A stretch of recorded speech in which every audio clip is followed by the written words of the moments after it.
Assalamu alaikum wa jama'a, ba tare da ɓata lokaci ba kai tsaye kan bidiyon mu. Abinda ba ku sani ba shine TikTok fa suna biya jama'a. Kurin mu ne dai mu har yanzu suna biya ba, amma TikTok sun daɗe suna biya a Afirka. Kamar yadda kuke gani wannan bidiyon zai nuna muku alamun cewa TikTok suna biya. Kurin mu ne dai ba mu fiye amfani da yadda suke biya ba shine. Kamar yadda kuke gani a cikin bidiyon nan namu gashi nan muna neman TikTok Studio.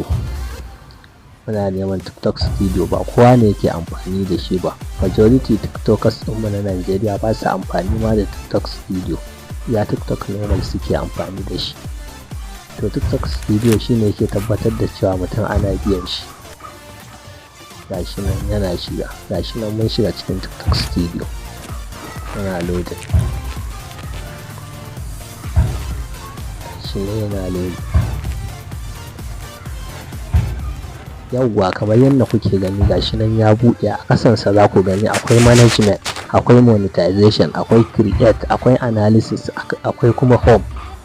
Wannan features ɗin na ƙasa za ku gani. Gashi can kuma a saman sa akwai wani guri an sa photo editor, akwai auto cut, akwai camera. To shi wannan shine features ɗinsa na TikTok Studio. Gashi nan kamar yadda kuke gani ya buɗe, bari mu je kai tsaye mu shiga mu fara aikin da ya kawo.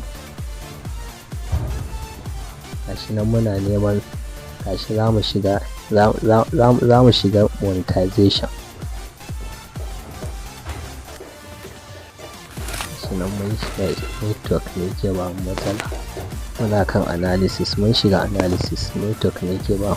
To a analysis a nan ne za ka gani yawan views ɗinka, like, comment duk da ka samu suna cikin analysis in ka shiga YouTube Studio. A nan ne shi wato engagement kenan, like, comment da views ɗinka gaba ɗaya za ka gan su.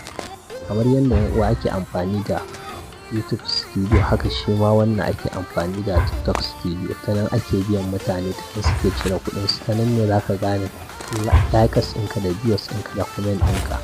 Wani engagement ɗinka a nan za ka ga komai da komai.